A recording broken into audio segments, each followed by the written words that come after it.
ទទួលបានទេបាទអញ្ចឹងឧទាហរណ៍បងជុំមួយបាទយើងចុចលើសាលាបងជុំមកអញ្ចឹងយើងឃើញគណនីសិស្សបាទគណនីគ្រូនិងគណនីសិស្សនៅជាមួយគ្នាតែម្ដងបាទអញ្ចឹងវារត់ឈ្មោះសិស្សមួយថ្នាក់តើយើងអូសផុតមួយថ្នាក់ទៅដល់បងជុំអញ្ចឹងមួយកអញ្ចឹងបាទអូទៅផុតយើងចូលដល់ថ្នាក់ទី2អញ្ចឹងយើងអាចចូលទៅសតយកសាលារៀនយើងហើយអាចទាញយកគណនីហ្នឹងដើម្បី save ពី file Excel យកមកទុកប្រាប់ប្រាស់អញ្ចឹងលោកគ្រូខ្ញុំតកតងនឹងការចូលទៅឆែកគណនីខ្ញុំបង្ហាញប៉ុណ្នេះតែលោកគ្រូអាចតនរបៀបក្នុងការចូលទៅឆែកហ្នឹងលោកគ្រូបើយើងចង់ search សាលាមួយក៏បានដែរចុច search ស្វែងរកកន្លែងនេះ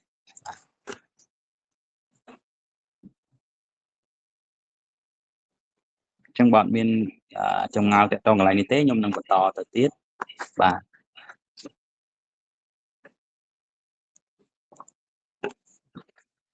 អញ្ចឹងខ្ញុំនឹងចូលទៅកម្មវិធីថ្នាក់បឋមតែម្ដងតាមពិតសាលាពីច្រើនគឺខ្ញុំបានខាងកាលាបឋមនោះបានចុះទៅផ្សព្វផ្សាយនៅបណ្ដុំក្រុងស្រុកបាន5ក្រុង5ស្រុកដែរបាទអញ្ចឹងសាលាទាំងអស់នោះសុទ្ធតែបានចូលរួមហើយអញ្ចឹងថាជាលោកគ្រូអាចតន់ពីរបៀបក្នុងការចូលទៅប្រើប្រាស់ហើយប៉ុន្តែនេះខ្ញុំសូមបង្ហាញបន្ថែមឲ្យកាន់តែច្បាស់ដល់លោកគ្រូបាទអញ្ចឹងពេលដែលលោកគ្រូចូលទៅដល់កម្មវិធីថ្នាក់បឋមគឺលោកគ្រូនឹងគេតម្រូវទាមទារឈ្មោះអ្នកប្រើប្រាស់និងលេខកូដសម្ងាត់បាទអញ្ចឹងលោកគ្រូចូលទៅឆែកមើលដោយតែខ្ញុំបង្ហាញមុនហ្នឹងបាទឧទាហរណ៍ថាសាលាបឹងឈុកបាទគឺគេបង្ហាញមកនេះលេខកូដសាលាឈ្មោះសាលាបាទហើយឧទាហរណ៍យើងចង់ចូលទៅគណនីគ្រូថ្នាក់ទី1កបាទអ្នកគ្រូអ៊ុនឈៀកនេះបាទអ៊ុនឈៀកបឹងឈុក1កហ្នឹងបាទអញ្ចឹងយើងនឹងឃើញគណនីគ្រូហើយបាទនេះពាក្យសម្ងាត់គ្រូបាទ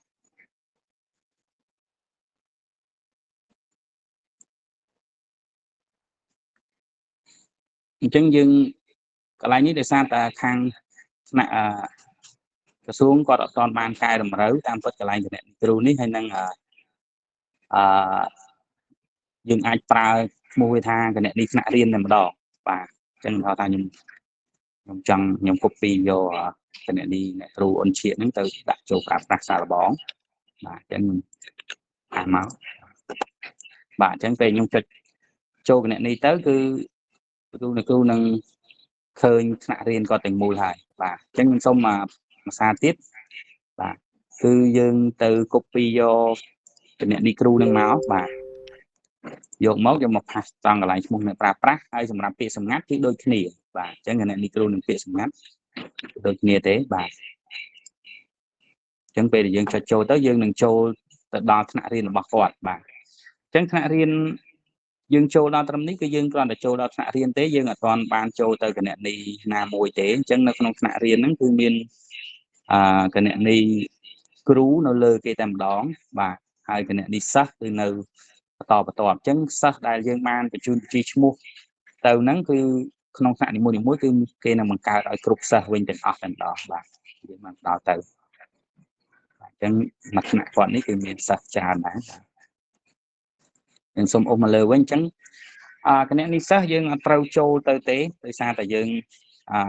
សំខាន់ផុតគឺយើងចង់ចូលទៅគណនីគ្រូដើម្បីយើងអាចចូលទៅគ្រប់គ្រងសិស្សបានបាទអញ្ចឹងខ្ញុំនឹងចុចលើគណនីគ្រូបាទចុចលើឈ្មោះក៏បានលើរូបថតដោយសារគាត់អត់មានរូបថតបាទតែយើងចុចមកគ្រូនឹងឃើញគេទាមទារឲ្យបញ្ចូលពាក្យសម្ងាត់បាទអញ្ចឹងកន្លែងពាក្យសម្ងាត់នេះគ្រូទៅឆែកមើលនៅក្នុង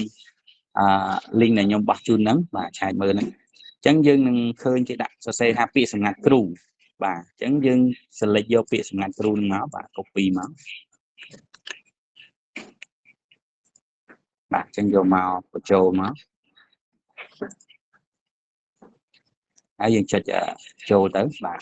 អញ្ចឹងនេះគឺខ្ញុំបានចូលដល់គណនីគ្រូហើយបាទអញ្ចឹងគណនីគ្រូគឺឈ្មោះគ្រូអ៊ុនឈៀកនៅសាលាបឹងជុកថ្នាក់ទី1កបាទអញ្ចឹងគណនីគ្រូគឺគ្រូអាចធ្វើការគ្រប់គ្រងសិស្សបានបាទមានន័យថាគាត់អាចចូលទៅ cái một sa còn ai châu từ đồ mua và cái mua nắng chia sẻ từ này và cái mua rồi còn ai vừa ca bằng cao QR code nâng ai tham sát mấy bàn và chẳng tôi cho lời mua crew máu và thằng lời làm này ní và hãy dừng vô phía tha cực trong sân máu và cứ dừng khơi sân dân từng hải và sân dân được nông sản từng mua đầm đỏ và chẳng cứ bây giờ cho lời mua sân nam muối cứ dừng show từ cái vấn đề mơ còn miền bắc quạt chẳng những cái mua quạt bán và ta tại tông phía sông ngáp dân bạch đó đâu tới từ xa là chỉ đạo hai dân trà nâng tầm đòn tới và hayสำหรับបើសិនជាសិស្សខ្លះគាត់បានផ្ដល់ទៅវិជ្ជានឹងអាចបាត់ព័ត៌មានភេទហ្នឹងយើងអាចដាក់ភេទមកបាទហើយថ្ងៃខាងណាត់អាចខុសអញ្ចឹងយើងចូលអាច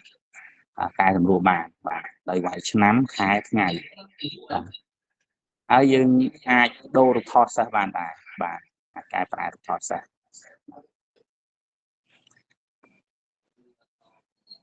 អញ្ចឹងខ្ញុំចេញមកខាងក្រៅវិញបាទចឹងយើងអាចខ្ញុំបានជម្រាបចឹងយើងអាចបន្ថែមសិស្សថ្មីបានដែរករណីថាបើសិនជាយើងបញ្ជូនវិជ្ជាឈ្មោះហ្នឹងទៅក្រុមការងារក្រសួងគាត់បញ្ជូនមកវិញបាត់ឈ្មោះសិស្សយើងម្នាក់ឬពីរនាក់យើងអាចបន្ថែមឲ្យខ្លួនឯងបានកុំឲ្យពិបាកស្នើតែគាត់រងចាំយូរបាទអញ្ចឹងយើងអាចបន្ថែមឈ្មោះសិស្សបន្ថែមនៅក្នុងថ្នាក់យើងបានអញ្ចឹងយើងចុចបន្ថែមនេះមកគឺយើងអាចដាក់ឈ្មោះសិស្សដែលយើងបាត់ហ្នឹងមកបាទឬក៏ករណីសិស្សមានសិស្សផ្ទេមកពីសាលាផ្សេងហ្នឹងបាទយើងអាចបញ្ចូលគាត់បានហើយដាក់ពាក្យសម្ងាត់មកបាទហើយនឹងជ្រើសភេទចាញ់ខែនៅកណ្ដាលដាក់ថតឲ្យដូចគ្នាបាទចឹងត្រង់មិននេះណាចង់ជម្រាបជូនគ្រូថាសិស្សយើងអាចបន្ថែមបានរហូតដល់មួយថ្នាក់70នាក់បាទអញ្ចឹងបើសិនជាករណីនៅយើងប្រហែលជាអត់មានសាលាណាដែលសិស្សលើសពី70នាក់ទេបាទប៉ុន្តែបើសិនជាករណីមានអាចផ្ដល់ព័ត៌មានមកខ្ញុំមកដើម្បីយើងអាចស្នើទៅថ្នាក់យុវដ្ឋានដើម្បីឲ្យគាត់បន្ថែមបានព្រោះអីមួយថ្នាក់អាចបរិយាបានដល់120នាក់គ្រាន់តែថាដើម្បីកុំឲ្យ server រីងតឹងចឹងគេដាក់មួយថ្នាក់ត្រឹម70នាក់ទេបាទហើយពាក់ព័ន្ធមួយចំណុចទៀតដែលសំខាន់ចឹងសិស្សពេលដែលគាត់ចូលទៅប្រើប្រាស់គណនីរបស់គាត់គឺយើងអត់តម្រូវឲ្យគាត់ធ្វើការវាយពាក្យសម្ងាត់ដោយដែលយើងធ្វើមុននេះទេដោយគ្រូទេបាទដោយសារវាមានភាពសំញាំហើយពិបាកសម្រាប់សិស្សបាទគឺអាណាព្យាបាលសិស្សអញ្ចឹងយើងគ្រូអាចទាញមានអាចបង្កើត QR code ឲ្យសិស្សដើម្បីយកទៅគ្រាន់តែ scan ដើម្បីចូលទៅប្រើប្រាស់តែម្ដងបាទអញ្ចឹងពេលយើងចូលដល់គណនីគ្រូហើយយើងចូលកន្លែងគ្រប់គ្រងសិស្សនឹងដដែលហ្នឹងទូយើងនឹងឃើញមានគេដាក់ថាបង្កើត QR code នៅខាងលើតែម្ដងមុនគេបាទអញ្ចឹងពេលដែលគ្រូចុចទៅបាទវានឹងបង្ហាញ QR code មកយើងបាទគេនឹងបង្កើត QR code ឲ្យយើងបាទទាំង QR code គណនីគ្រូទាំង QR code គណនីសិស្សទាំងអស់តែម្ដងក្នុងថ្នាក់រៀនរបស់យើងបាទហើយត្រង់នេះណាខ្ញុំចង់ជម្រាបទៅកាន់គ្រូបាទដែលជាគ្រូបង្គោល ICT ប្រចាំសាលាទាំងអស់ពេលដែលយើងបន្តទៅកាន់គ្រូតាមថ្នាក់សូមឲ្យពេលដែលគាត់ទាញ QR code នេះឬក៏បើសិនជាករណីគ្រូមានពេលទាញឲ្យគាត់តែម្ដងក៏បានដែរដើម្បីភាពងាយស្រួលបាទអញ្ចឹងពេលដែលទាញគឺតម្រូវឲ្យប្រើប្រាស់ computer ព្រោះអីបើយើងប្រើប្រាស់ទូរស័ព្ទដៃដើម្បីទាញវាពិបាកក្នុងការទៅរក file ហ្នឹងឬក៏ពិបាកក្នុងការសេរីទំហំកណ្ដាស់ហ្នឹងធ្វើឲ្យអាចដាច់បានបាទអញ្ចឹងពេលដែលយើងចុចបង្កើតហើយគឺចុច print មកបាទនៅខាងលើស្នាមដៃ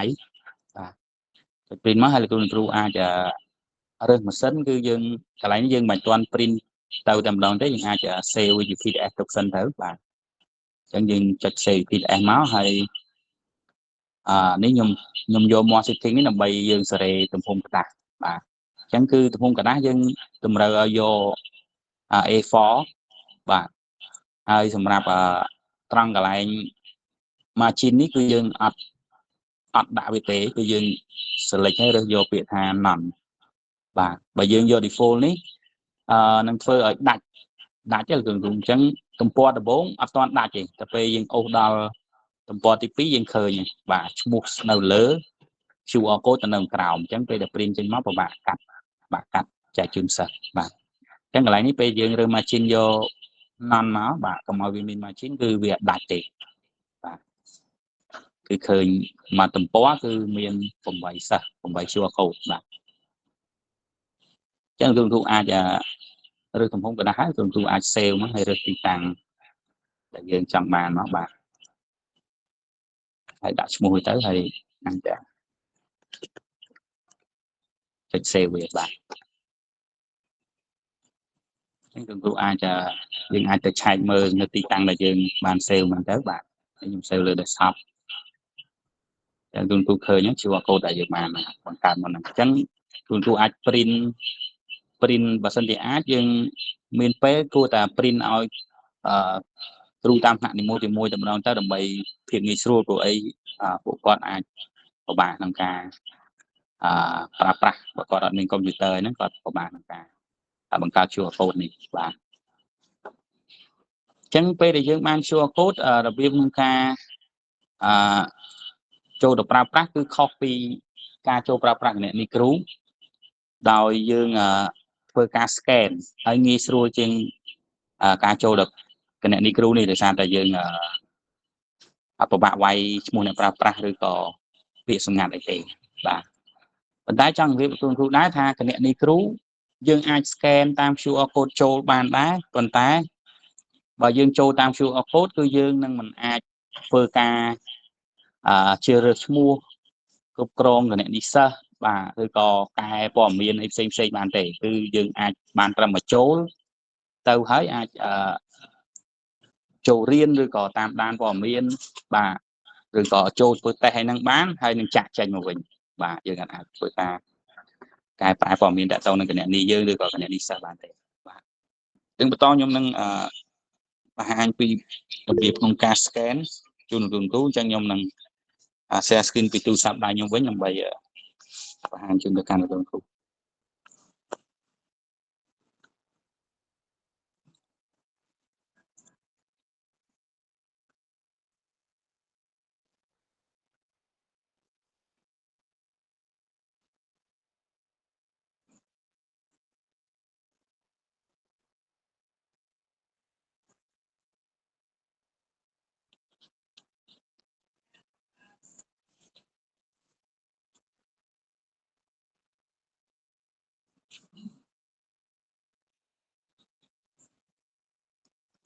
បាទអញ្ចឹងគ្រូឃើញ screen ទូរស័ព្ទខ្ញុំ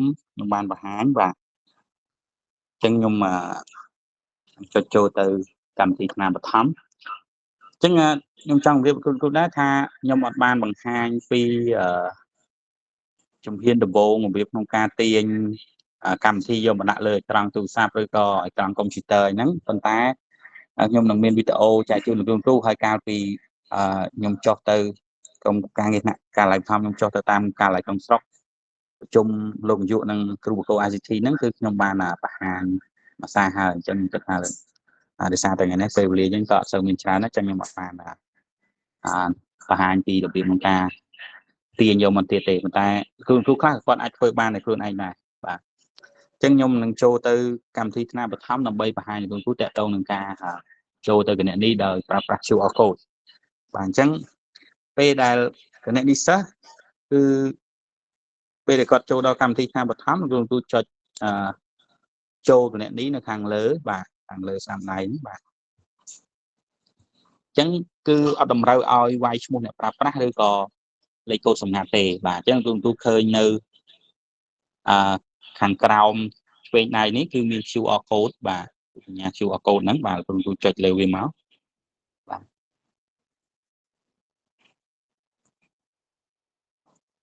គេស្អីថា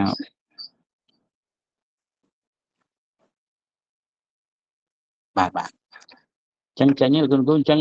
ខ្ញុំនឹងទៅសាក scan QR code សិស្សម្នាក់បាទដើម្បីចូលទៅប្រើប្រាស់អញ្ចឹងគ្រូទៅសិស្សឈ្មោះ Lai សីហាមើលអញ្ចឹងវាអាចអត់សូវច្បាស់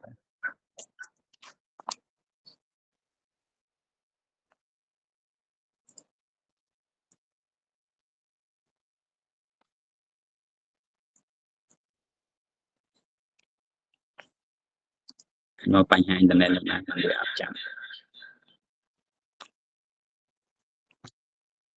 សាក់ចុះសិនណាទេ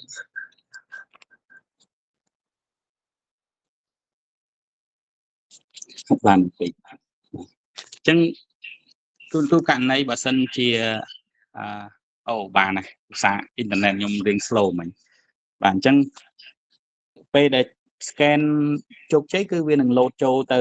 គណនីយើងតែម្ដងទូអញ្ចឹងទូឃើញឈ្មោះសិស្សឈ្មោះហ៊ានកាលីនៅខាងលើតាមដៃនេះបាទអញ្ចឹងគឺយើងអាច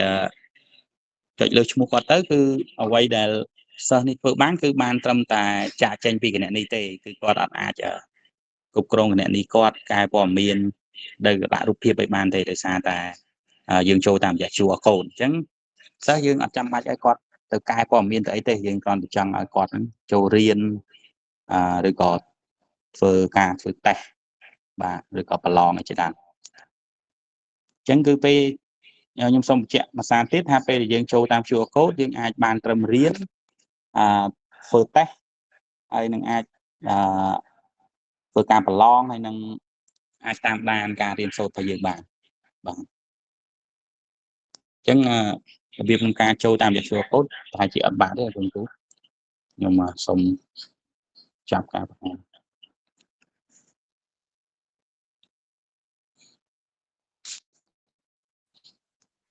ប៉ុនរៀលឃើញខាងស៊ុយសាលលើកបាតដៃយូរហើយលើកដៃយូរហើយគាត់ឆ្ងល់បាទអញ្ចឹងបំសាលអាចមានចម្ងល់អាចចាក់ស្រួលបងកន្លែងនេះគុណរាយត្រាកន្លែងយើងកើតគណនីគ្រូបានហើយតែយើងពេលយើងបិទកុំព្យូទ័រទៅវាបាត់ឈ្មោះគាត់ហើយវាលោតមកដូចទំព័រដើមវិញវាអត់មានគណនីគាត់ណានៅក្នុងលើ desktop អានឹងមូលហេតុអីគេអត់បានរក្សាទុកឬយ៉ាងម៉េចគឺទៅនៅដែលយើង log in ចូលហើយវាដូចជាអត់លោតបាត់ទេបងវានឹងជាប់នៅនឹងតែម្ដងខ្ញុំ log in ចូលហើយឃើញវាពេលចុចមើលម្ដងទៀតឃើញបាត់ទៅវិញបងបាទខ្ញុំវាឆ្ងល់ខ្ញុំអត់ដែរជួបអញ្ចឹងដែរព្រោះអីបើយើង lock ហើយវានឹងជាប់នៅនឹងតែម្ដងវាអត់តម្រូវយើងបាត់ចូលភាសាទៀតទេបាទខ្ញុំអរគុណតែគណនីគ្រូរៀង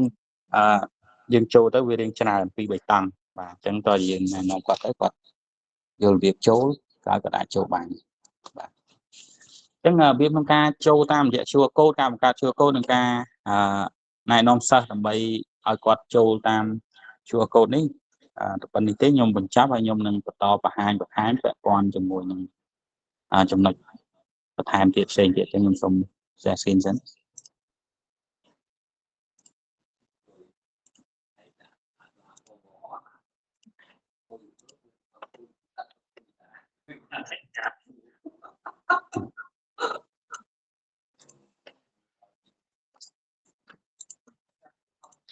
អញ្ចឹងទូនទីរបស់គ្រូពេលដែលចាប់ដើមចូលប្រើប្រាស់គណនីគឺនឹងចូលទី1ហ្នឹងគឺសំខាន់បំផុតហ្នឹងគឺចូលទៅទី QR code ហ្នឹងឯងបង្កើត QR code បាទហើយបណ្ឌិតមើលឈ្មោះសិស្សហើយលោកមានបញ្ហាខុសអីហ្នឹងបាទគឺគាត់កែសម្រួលទៅហើយហ្នឹងចំណុចទៀតដែរគឺតកតងនឹងការដាក់ថតអញ្ចឹងយើងដាក់ថតគាត់ទៅយើងអាចថតសិស្សផ្ទាល់ក៏បានបាទឬក៏បំផុតពេលរូបថតយើងថតពីរូបថតមកក៏បានដែរតែបើថតទៅប្រហែលជាស្អាតជាងទូទៅបាទហើយពេលដែលយើងដាក់គ្រូបើសិនជារូបថតគ្រូវិញបើរូបថតសិស្សអាចគ្រូដាក់ឲ្យចុចកែប្រែទៅគឺដឹងថាវាបានហើយប៉ុន្តែបើរូបថតគ្រូយើងអាចគ្រូអាចចុចលើគណនីគ្រូហ្នឹងហើយចុចពាក្យថាគណនីរបស់ខ្ញុំនេះមកយើងអាចទៅដាក់រូបថតគ្រូបានដែរបាទអញ្ចឹងរូបថតគ្រូពេលដែលគ្រូដាក់ហើយគ្រូចុចកែប្រែព័ត៌មានវាលោតពាក្យថាជោគជ័យ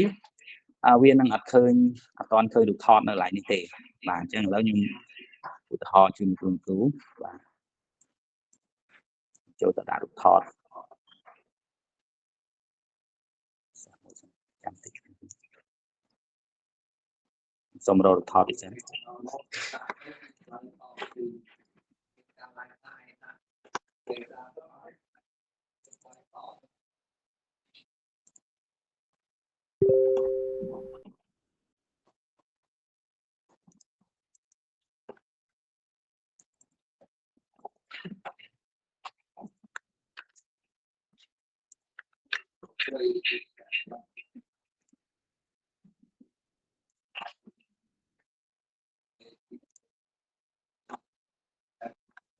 សូមភាសាទៀតបាទភាសាមិញខ្ញុំឆ្លៃទៅរកថតអញ្ចឹងគ្រូចុចលើកន្លែងរូបថតនេះមកបាទយើងធ្វើការជឿទៅអញ្ចឹងយើងដាក់ឧទាហរណ៍ទេដាក់រូបថតមួយចុះបាទអញ្ចឹងរូបថតយើងអាចដាក់បាន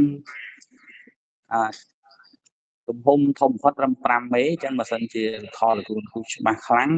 ពេលដែលគ្រូដាក់ទៅវាអាចលោតបើសិនជាធំជាង 5 មេគឺវានឹងលោតថា